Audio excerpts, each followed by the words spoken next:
बड़े ही आदर के साथ मंच पर आमंत्रित करती हूँ राजनीतिक विज्ञान विभाग के सबसे वरिष्ठ शिक्षक प्रोफेसर अजीत प्रसाद राय जी को, जो गांधी स्मारक त्रिवेणी पीजी कॉलेज आजमगढ़ से हमारे बीच उपस्थित हैं। सर, आपका ज्ञान और अनुभव हमारे लिए एक मार्गदर्शिका के समान है। कृपया मंच पर पधारें और अपने विचारों से इस सभा को संबोधित करें।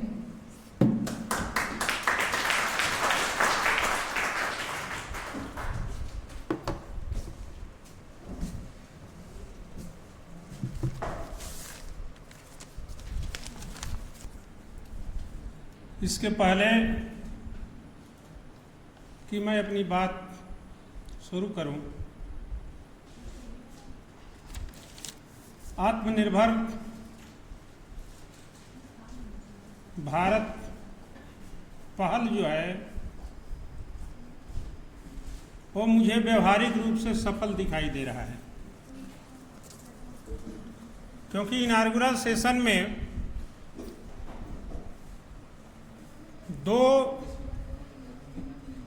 पूर्व वाइस चांसलर और 2 सिटिंग वाइस चांसलर, 4 लोग इस मंच की शोभा बढ़ा रहे थे और सबने इस माइक के बाद भी हाथ में माइक लेकर के काम कर रहे थे। तो हमें लगा कि हाथ वाला जो माइक है वो आत्मनिर्भर भारत की तरफ बढ़ता कदम है और उसके सामने ये चुनौती है। लेकिन मैं बधाई दूंगा इस कार्यक्रम के ऑर्गेनाइजिंग सेक्रेटरी सूर्य प्रकाश को, उसने एक चुटकी में उस चुनौती का समाधान कर दिया। दूसरी बात,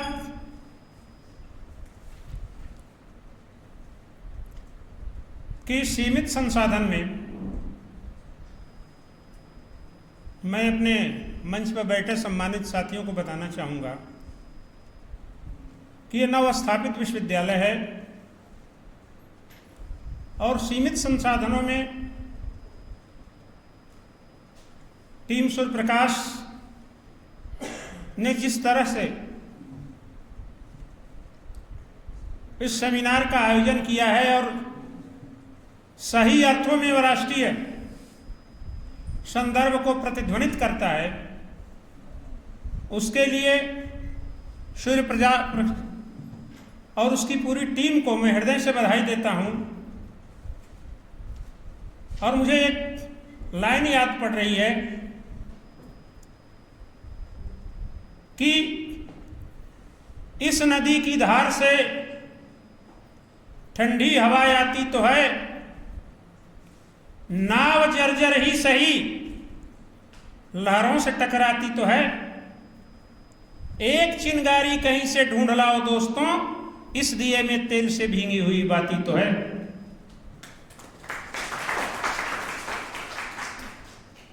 पोस्ट लंच सेशन में मंच पर विराजित दीनदयाल उपाध्याय विश्वविद्यालय गोरखपुर के रक्षा अध्ययन विभाग के प्रोफेसर मेरे मित्र प्रोफेसर वीएन सिंह जी, बसंता महाविद्यालय काशी की धरती जो ज्ञान और मुक्ति के मही के रूप में जानी जाती है और जहां मेरा छात्र जीवन ने आकार लिया, काशी की धरती का प्रतिनिधित्व कर रही बसंता कॉलेज की प्राचार्य आदरणीय प्रोफेसर अर्चना श्रीवास्तव जी, सामने बैठे अंतर्राष्ट्रीय राजनीति के जिज्ञासु साथी, आज हम ऐसे चौराहे पर खड़े हैं जहां इतिहास और भूगोल आपस में टकरा रहे हैं तथा संप्रभुता, अंतर्राष्ट्रीय परिदृश्य में अपने लिए नए मानकों की खोज कर रही है। आज का मेरा वक्तव्य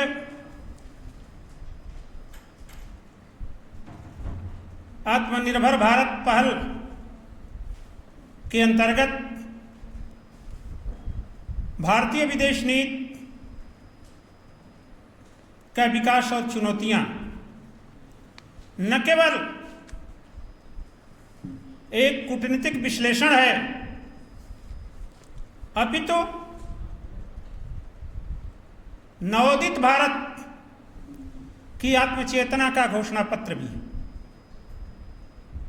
साथियों, प्रस्तुतिकरण की सुविधा के लिए मैंने अपने वक्तव्य को निम्न बिंदुओं में समेटने का प्रयास किया। सबसे बड़ी चीज आत्मनिर्भरता, सेल्फ रिलायंस। जब हम आत्मनिर्भरता शब्द का उच्चारण करते हैं तो हमारे मन मस्तिष्क में कारखानों में बनते उत्पाद, बढ़ते जीडीपी और विदेशी मुद्रा भंडार के आंकड़े कौंधते हैं। साथियों, हम जानते हैं कि आर्थिक सुदृढ़ता किसी राष्ट्र की एक सुदृढ़ रीढ़ होती है, लेकिन हमें यह भी जानना होगा कि कोई राष्ट्र मात्र एक बाजार नहीं होता, अपितु वह एक जीवंत इकाई। आत्मनिर्भर भारत के संदर्भ में यह अपनी आर्थिक परिधि से बाहर निकलकर सामरिक चेतना के बृहद नभमंडल में समाविष्ट हो चुका है। यही वो शक्ति है जो भारत को किसी राष्ट्र या गुट का अनुचर बनने की जगह अपनी शर्तों पर अंतर्राष्ट्रीय राजनीतिक रंगमंच पर खड़ा होने का सामर्थ्य भी देते हैं और शक्ति भी देते हैं। साथियों, जिसकी भुजाएं बलहीन होती हैं उसके वाणी में सत्य भी प्राणहीन हो जाता है।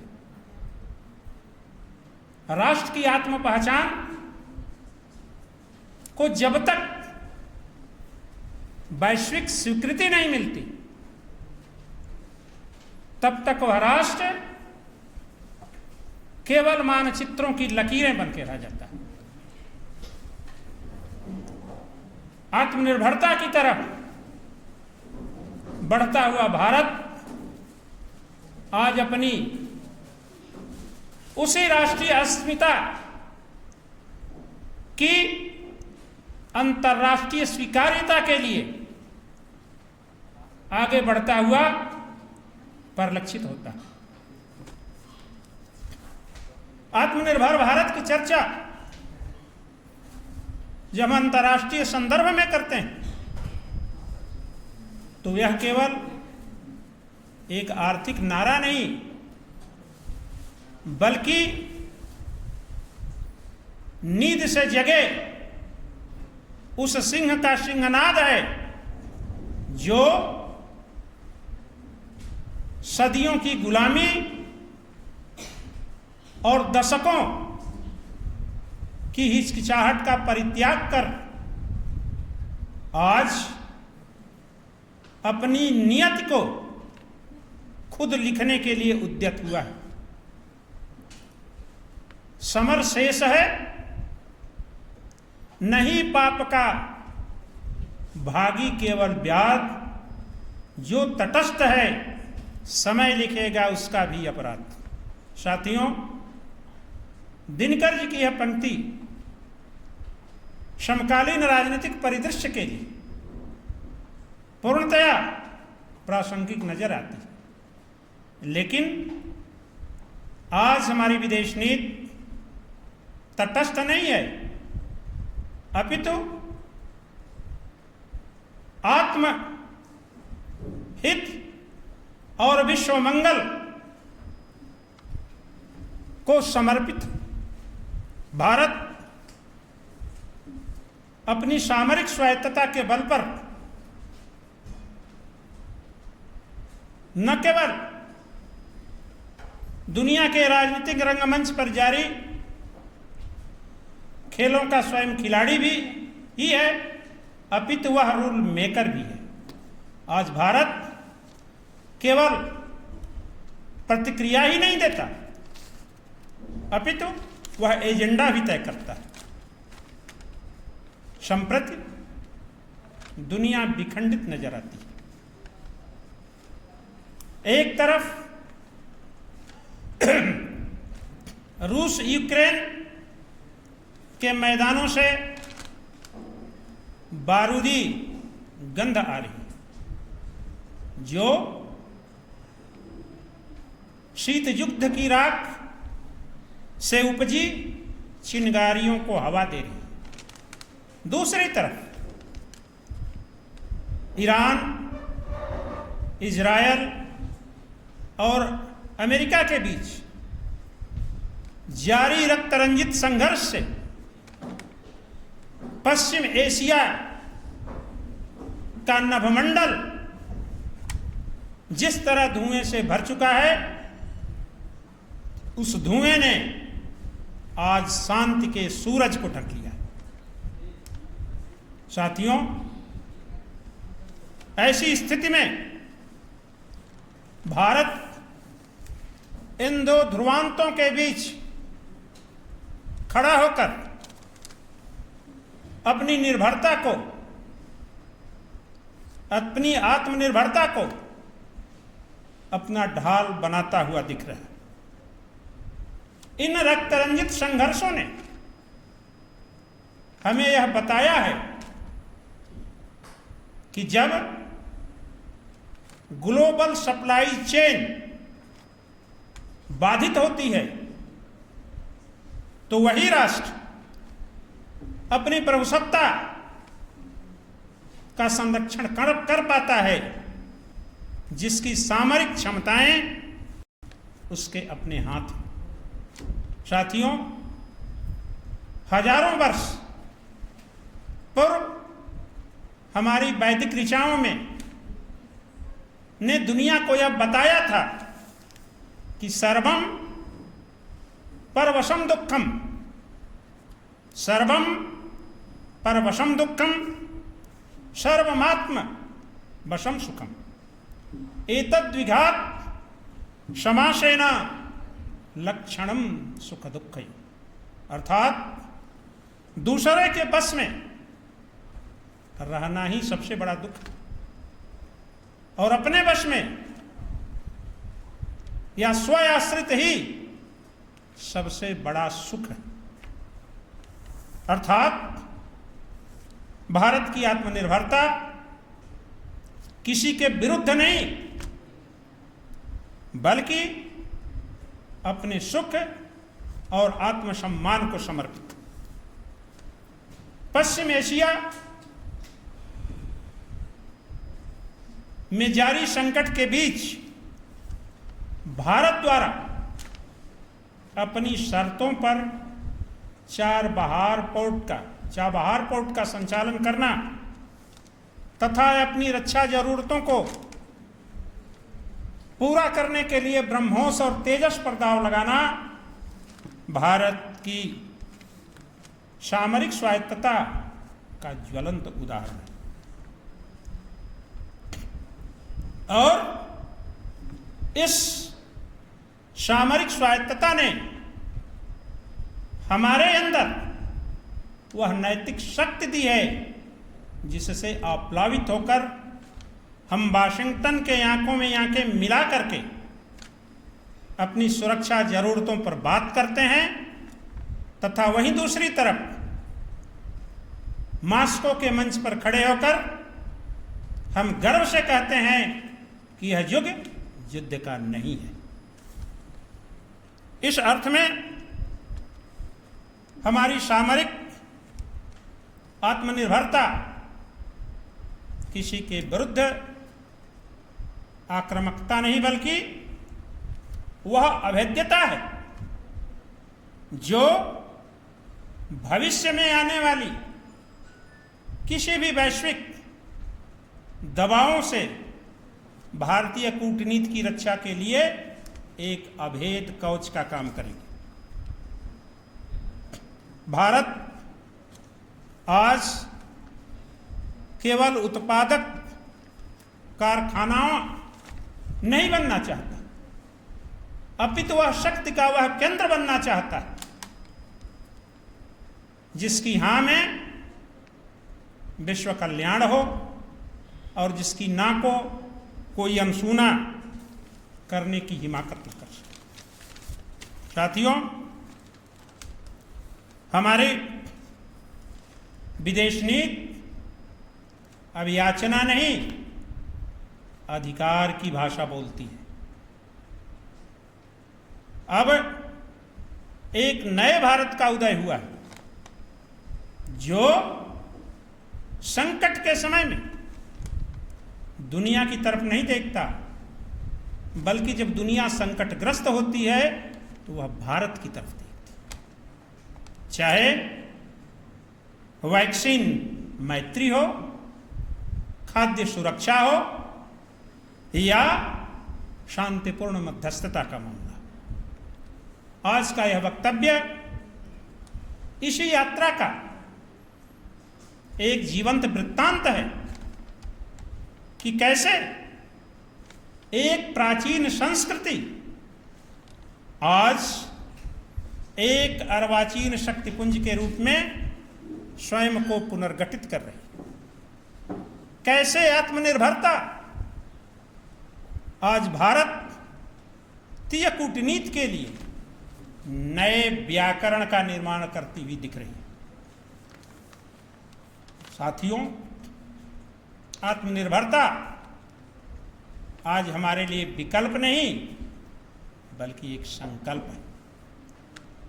जब हम $5 ट्रिलियन इकोनॉमी का स्वप्न देखते हैं तो उस इकोनॉमी की सुरक्षा के लिए भारत के पास सामरिक स्वायत्तता भी होना जरूरी है। और पिछले कुछ वर्षों में भारत ने इसको करके दिखाया भी है। दूसरा पॉइंट, विदेश नीति का विकास, यथार्थवाद और मानवतावाद का संगम। साथियों, भारत की विदेश नीति कोई एक दिन की लिखी इबारत नहीं है, अपितु यह प्राचीन अनुभव और आधुनिक बोध का एक अपूर्व संगम। इसमें आचार्य चाणक्य के यथार्थवाद की कठोरता और भगवान बुद्ध और राष्ट्रपिता गांधी के मानवतावाद की कोमलता एक साथ प्रवाहमान होती दिखती है। इसका अभिप्राय यह है कि हमने शस्त्रों की धार को भी पूजा है और हमने शास्त्रों के सार को भी पूजा। साथियों, जब यूक्रेन और रशिया का युद्ध हुआ तो उस संदर्भ में भारत ने यथार्थवादी विदेश नीति का अनुगमन करते हुए राष्ट्रीय हित अपने राष्ट्रीय हितों और ऊर्जा सुरक्षा को सर्वोपरि वरीयता दी। हमने ईरान के साथ चाबहार बंदरगाह को आगे बढ़ाया, और वह भी यह जानते हुए कि इस पर अमेरिकी प्रतिबंधों की तलवार लटक रही। फिर भी इस नए भारत ने राष्ट्रीय हित सर्वोपरि के अमोघ मंत्र को लेकर आगे बढ़ने का संकल्प लिया। हमारा यथार्थवाद पश्चिम के यथार्थवाद की स्वार्थपरता के विरुद्ध मानवता का भी एक प्रतिरूप। जब हम दुनिया के 25 से अधिक राष्ट्रों को तेजस और ब्रह्मोस का निर्यात करते हैं, तो यह भारतीय विदेश नीति के अंतर्गत उसके यथार्थवादी संस्करण को प्रदर्शित करता है। लेकिन जब हम ऑपरेशन गंगा के अंतर्गत युद्धरत यूक्रेन से अपने 25,000 नागरिकों को के साथ 18 अन्य देशों के नागरिकों को सुरक्षित बाहर निकाला, तो यह हमारी विदेश नीति का मानवतावादी पक्ष। और यह पक्ष हमने एक दिन में नहीं सीखा। हमारी हजारों वर्षों की परंपरा है कि अयम निजम परोवेति गणनाम लघुचेतस उदारतुम चरिता नामम वसुधैव कुटुंबकम। मित्रों, हजारों वर्षों से हम वसुधैव कुटुंब के आदर्श को लेकर आगे बढ़ाते हैं। एक तरफ कोरोना के आपातकाल में जब दुनिया के विकसित राष्ट्रों द्वारा कोविड टीकों का भंडारण किया जा रहा था, उस समय आत्मनिर्भरता की तरफ बढ़ता भारत न केवल 135 करोड़ नागरिकों की जान बचाया, अपितु दुनिया के 100 से अधिक गरीब और जरूरतमंद देशों को बिना शर्त 29 करोड़ कोविड टीकाओं को पहुंचाया।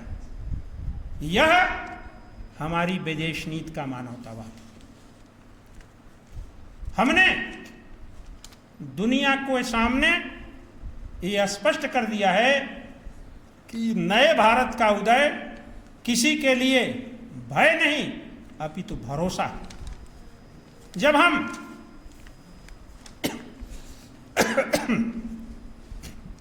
एक तरफ हम इजरायल के साथ अपनी रक्षा और सामरिक संबंधों को मजबूत करने में लगे हैं, यह हमारी विदेश नीति का यथार्थवाद। तो दूसरी तरफ हम फिलिस्तीनियों के मानवाधिकारों के प्रति अपनी अंतर्राष्ट्रीय प्रतिबद्धता व्यक्त जब हम करते हैं, तो यह हमारा मानवतावाद है।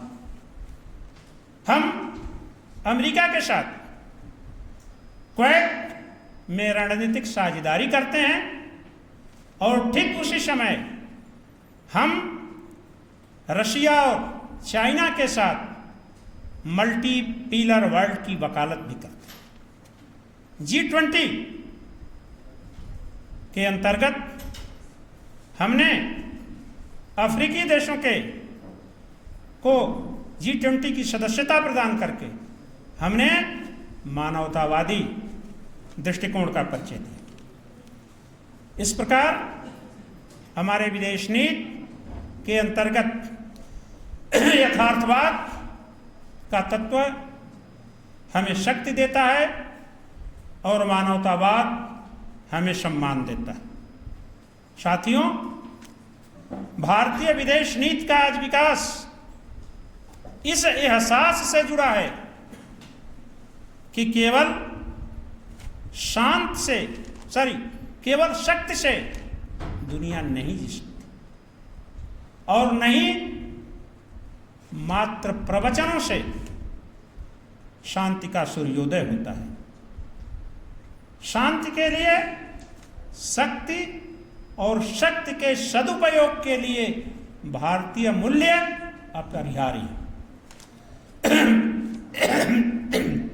यथार्थवाद और मानवतावाद का वह संगम ही है जो आज भारत को वैश्विक फलक पर एक विश्व मित्र के रूप में स्थापित कर रहा है। एक ऐसा मित्र जो संकट में साथ खड़ा होता है तथा अन्याय और अत्याचार के विरुद्ध अपनी संप्रभुता की रक्षा करना भी जानता है। नंबर 3, रूस यूक्रेन युद्ध और भारतीय कूटनीति की अग्नि परीक्षा। मित्रों, इतिहास के रंगीन पृष्ठों पर कभी कभी ऐसे क्षण भी अंकित होते हैं जब समय का निर्बाध चलता हुआ काल चक्र ठिठकता है तथा भावी जीवन की दशा और दिशा का रेखांकन वर्तमान के एक कठोर निर्णय के आलोक में होता है। फरवरी 2022 में जब यूक्रेन की धरती टैंकों के गड़गड़ाहट से कांप उठी तो यह यूक्रेन और रूस के बीच केवल सीमा संघर्ष नहीं था, अपितु यह विश्व शांति, सुरक्षा और विकास की जड़ों पर होने वाला एक निर्मम प्रहार था। और इसने भारतीय कूटनीति के लिए अग्नि परीक्षा का दौर शुरू कर दिया। उस समय विश्व स्पष्टतया 2 भागों में विभक्त हो गया। एक तरफ पश्चिमी देशों का नैतिक और आर्थिक दबाव भारत को रूस की आलोचना करने के लिए बाध्य कर रहा था। दूसरी तरफ भारत का रूस के साथ दशकों पुराना मैत्रीपूर्ण, रक्षात्मक और रणनीतिक संबंध। ऐसी स्थिति में दुनिया गुटनिरपेक्ष भारत की किसी संभावित कार्रवाई की तरफ बड़ी उत्सुकता से देख रही थी कि अब भारत क्या करने वाला है। साथियों, जब चारों तरफ तूफान घेरे हों उस समय किसी नाव की पतवार थामना वीरता है, लेकिन नाव को सकुशल गंतव्य पर पहुंचाना बुद्धिमता है। भारत ने संकट के इस घड़ी में न तो झुकना चुना, न रुकना चुना, बल्कि अपने राष्ट्रीय हितों के संवर्धन की दिशा में निरंतर आगे बढ़ना चुना। भारतीय कूटनीति की स्पष्ट विजय को दुनिया ने तब प्रत्यक्षतः देखा जब ताशकंद में भारतीय प्रधानमंत्री मोदी ने राष्ट्रपति पुतिन के आंखों में आंखें मिला करके यह उद्घोष किया कि यह युग युद्ध का युग नहीं है। भारत की यह उद्घोषणा केवल एक सलाह नहीं थी, बल्कि यह महाशक्तियों को युद्ध का परित्याग कर डिप्लोमेसी और डायलॉग के टेबल पर आमंत्रित करने का आह्वान था। बाद में G20 के नई दिल्ली घोषणा पत्र में जब इसका उल्लेख किया गया तो यह भारतीय कूटनीति की बढ़ती स्वीकार्यता का एक प्रमाण था। पुनः जब भारत द्वारा रूस से कच्चे तेल की खरीदारी पर पश्चिमी देशों ने सवाल उठाया, तब भारतीय विदेश नीति ने इसकी बड़ी प्रखरता से जवाब दिया। तब भारत ने कहा था कि यूरोप की समस्याएं समग्र दुनिया की समस्याएं हैं, लेकिन दुनिया की समस्याएं यूरोप की समस्याएं नहीं। आत्मनिर्भर भारत ने इस वक्तव्य के द्वारा यह स्पष्ट कर दिया कि हमारी कूटनीति वाशिंगटन, मॉस्को या किसी बाहरी दुनिया से नियंत्रित नहीं होती, बल्कि हमारी कूटनीति अपने 145 करोड़ देशवासियों के हितों से संचालित होती। और इस प्रकार भारत ने रूस से अपने कच्चे तेल का आयात बढ़ा करके 40% कर दिया। और इस तरह उसने एक यथार्थवादी कूटनीति का जोरदार प्रदर्शन किया। इस युद्ध ने दुनिया के सामने यह प्रमाणित किया कि भारत इस युद्ध का केवल दर्शक मात्र नहीं है, और नहीं वह इस युद्ध का लाभार्थी है, अपितु भारत युद्ध का प्रार्थी, भारत शांति का प्रार्थी। और इसने भारत को एक ऐसे मिसाल के रूप में दुनिया के सामने पेश किया जिसके नेतृत्व में ग्लोबल साउथ आज अपनी सुरक्षित भविष्य की तलाश कर। नेक्स्ट, पश्चिम एशिया का सुलगता परिदृश्य और भारतीय विदेश नीति। साथियों, हमने अभी कहा कि रूस और यूक्रेन का जो युद्ध है वो शीत युद्ध की राख से उपजी चिंगारियां, लेकिन पश्चिम एशिया के जो आज के हालात हैं वो एक जागृत ज्वालामुखी। ईरान की संप्रभुता, इजरायल की सुरक्षा और अमेरिका की हठधर्मिता ने जिस तरह का रक्त रंजित संघर्ष पश्चिम एशिया में पैदा किया है, उसने खाड़ी के शांत लहरों का आज अशांत कर दिया। और भारत के लिए पश्चिम एशिया केवल भौगोलिक क्षेत्र नहीं, अपितु यह हमारी ऊर्जा का लाइफलाइन है और करोड़ों भारतीय प्रवासियों का यह कर्म क्षेत्र है। भारत आज उस सप्तर्षि मंडल की तरह है जो अंधेरे में अपने लिए राह खोज रहा। पश्चिम एशिया से भारत अपनी जरूरत का 60% कच्चा तेल आयात करता है। ईरान हमारे लिए मध्य एशिया और यूरोप का तक पहुंचने का प्रवेश द्वार है, जिसे हम चाबहार के माध्यम से जवाब दिए हैं। अगर भूगोल हमारी व्यवस्था है तो चाबहार उसका उत्तर है। साथियों, वर्तमान वैश्विक परिदृश्य में ऊर्जा किसी राष्ट्र की धमनियों में बहने वाला वह रक्त है जो उसके विकास चक्र को गति देता है। और आत्मनिर्भर भारत के लिए ऊर्जा सुरक्षा का मतलब केवल विदेशों से तेल का आयात करना नहीं, अपितु ऊर्जा संप्रभुता है। आज भारत सौर ऊर्जा, परमाणु ऊर्जा और ग्रीन हाइड्रोजन के क्षेत्र में आत्मनिर्भर होने को लेकर के आगे बढ़ रहा है। प्रकाश के बारे में, ऊर्जा के बारे में हमारा स्पष्ट मत है भारत का कि प्रकाश पर सबका अधिकार है और इस प्रकाश की डोर हमारे अपने हाथों में होनी चाहिए। पश्चिम एशिया के सुलगते रेत पर भारत के पदचिन्ह शांति और सह अस्तित्व की गवाही दे रहे हैं।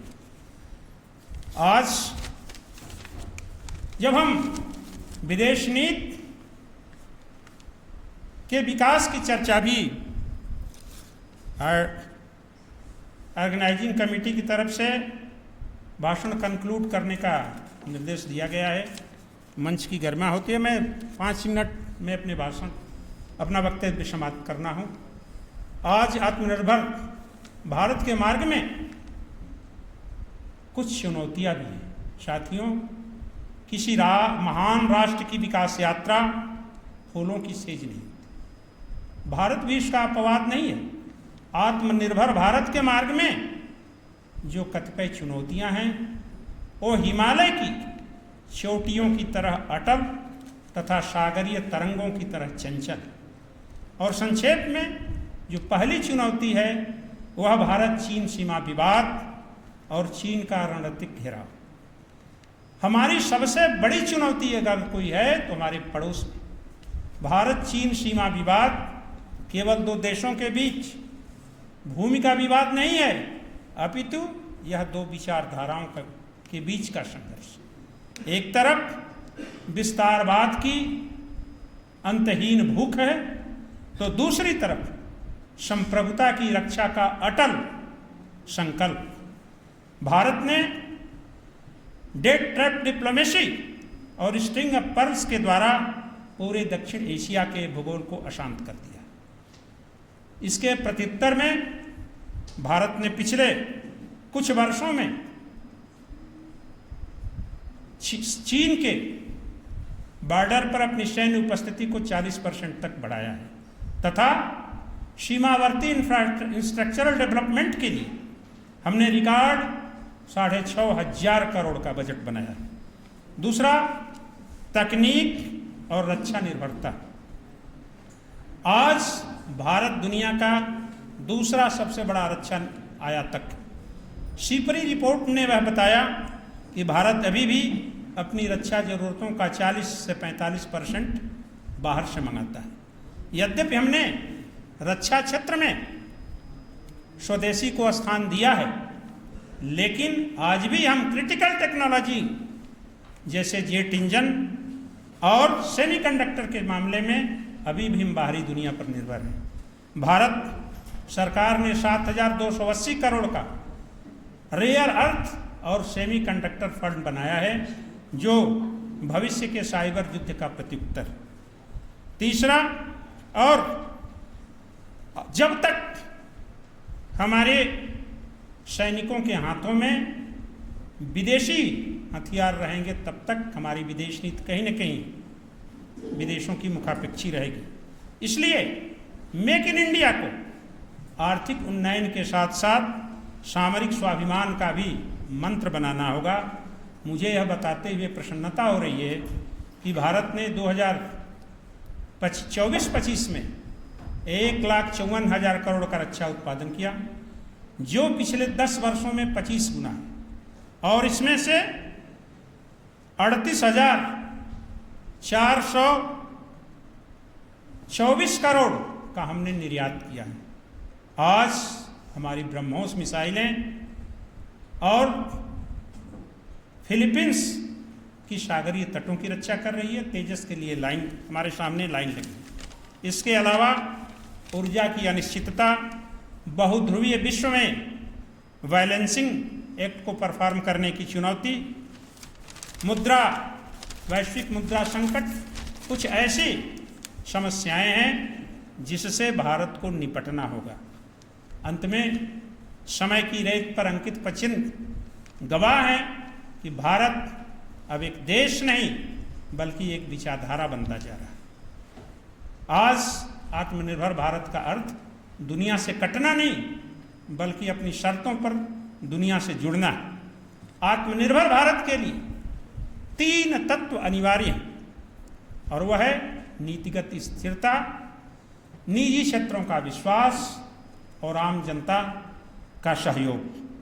जब और यह कोई विकल्प नहीं है आत्मनिर्भरता, बल्कि यह अनिवार्यता है।